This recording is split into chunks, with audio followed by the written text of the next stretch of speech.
समझा है कौन? यह मेरी ललकार है कि अंतरात्मा की खेलों को समझा है कौन? जब वह ब्रह्म बन करके खेल रही है, जब वह जीव बन करके खेल रही है, न जीव सुनता है मन की बात और न ब्रह्म सुनता है जीव की बात। दोनों की खेल अलग अलग हो रही है। ऐसी खेल को समझा है कौन? कि मन में बैठा हुआ ब्रह्म कब जीव को बुराई की तरफ ले जाना चाहता है, लेकिन जीव बुराई की तरफ जाना नहीं चाहता। ऐसी हालत में बड़ा संघर्ष होता है। कभी जीव मन में टेंशन देता है, मन में तनाव देता है। इस तनाव में ब्रह्म भी परेशान हो जाता है। तो कभी ब्रह्म जीव को अपने चंगुल में फंसाना चाहता है और फंसाकर उसे घसीटने लगता है। ऐसी हालत में दोनों में अंधकार प्रवृत्तियां छा जाती है। जीव भी परेशान, मन में बैठा हुआ ब्रह्म भी परेशान। फिर ऐसे तत्व दर्शन को मैं बताने चला कि दुनिया इस तत्व दर्शन को समझे कि हमारी अंतरात्मा महामायावी है और एक खिलाड़ी है।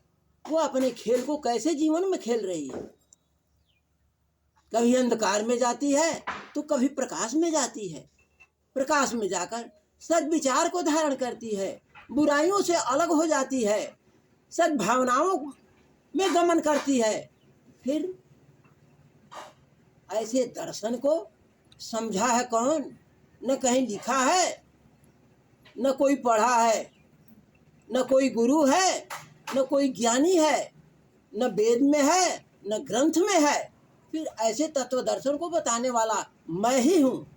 मेरी ललकार है कि ऐसे ज्ञान को दुनिया में आज तक कोई नहीं समझा कि हमारी अंतरात्मा ही महाराक्षस है और हमारी अंतरात्मा ही महादेव है। महादेव और महाराक्षस ऐसी प्रवृत्तियों में जब हमारी अंतरात्मा अपनी जीवन खेल को खेल रही है तो उसको समझा है कौन? कोई नहीं समझ पाया कि हम बुराई से अच्छाई में चल दिए और अच्छाई से बुराई में चल दिए। कब बुराई में चल दिए, कब अच्छाई में चल दिए, इसको तो समझना ही बड़ा मुश्किल है। दोनों में ही आनंद है। बुराई में भी आनंद है, अच्छाई में भी आनंद है। अगर आतंकवादी से कहा जाए कि तू अच्छाई को धारण कर ले तो कहेगा कि नहीं, मैं तो बुराई में ही रहूंगा, मैं आतंकवादी ही बना रहूंगा। ऐसे तत्व दर्शन को हम तराजू पर तौले।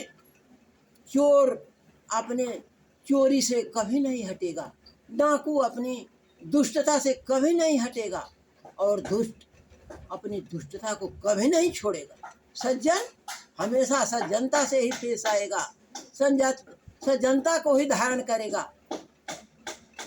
ऐसे ज्ञान को मैं बताने चला कि दुनिया समझे और अपनी अंतरात्मा से हमेशा निवेदन करे कि हे प्रभु, हे अंतरात्मा ने मेरा कल्याण करे, हमको बुराई से बचावे।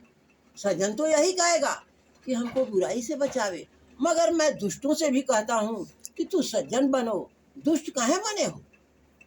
अपनी अंतरात्मा से कहो कि मुझे दुष्टता से दूर हटावे। अगर दुष्टता से दूर नहीं हटाओगी है सकते तो मेरा कल्याण नहीं। मैं तो जीवन की दरिया में हमेशा थपेड़ा खाता ही रहूँगा, कभी जेल की रोटी तो कभी हमसे भी बलवान की दुष्टता, जैसे सरकार की दुष्टता। सरकार मुझे छोड़ेगी नहीं, मुझे पछाड़ देगी। मैं पीटा जाऊंगा, मारा जाऊंगा, जेल की रोटी खाऊंगा, मेरा कहीं भी कल्याण नहीं। फिर ऐसी तत्व दर्शन से हे सज्जनों, हे दुष्टों, सब लोग लाभ उठावे कि ये हमारी अंतरात्मा की खेल है जो हमको बुराई में ले जाकर घसीट रही है, हमको अच्छाई में ले जाकर सज्जन बनाई है। फिर यही सोचना है, यही तौल करनी है कि हम हमेशा अच्छा ही बना रहें। यह तभी संभव है जब हम अपनी अंतरात्मा से कहेंगे कि हे अंतरात्मा ने मुझे सज्जन बनाकर रखो, हमें दुर्जन मत बना, मेरा कल्याण करो, मैं समाज में सबका प्रेमी बनूं, समाज में सब मेरी आदर करें, मुझे सम्मान दें, मुझे अपमान न मिले। ऐसे कर्म की ओर से मुझे भगाओ हे सत्य माँ, हे अंतर आत्मा ने तू ही मेरा कल्याण कर सकती हो, मुझे दूर हटाओ, मेरा कल्याण करो। जब ऐसे ज्ञान को, ऐसी बात को हम अपनी अंतरात्मा से नित्य निवेदन करेंगे तो हमारी आत्मा नित्य ऐसी ही कार्य की तरफ चलेगी, मुझे सज्जनता ही देगी। अगर हम बुराई में बैठ गए, बुरी बातों को सोचने लगे और हमेशा कहते हैं कि मैं बुरा ही बनूंगा, कुकर्मता ही मुझे हासिल हो, तो फिर तेरा कल्याण कहाँ? कभी भी तुम कल्याणमयी दृष्टि से, आत्मा की नजरों से अलग रहोगे। कभी तुझे वो प्रेम नहीं करेगी, दुष्टता ही दुष्टता देगी।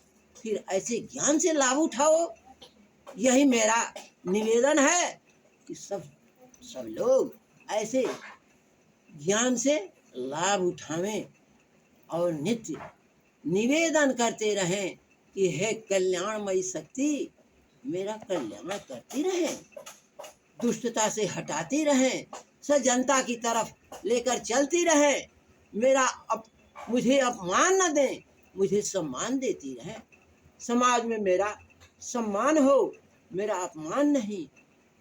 ऐसा ही कल्याण करे माँ।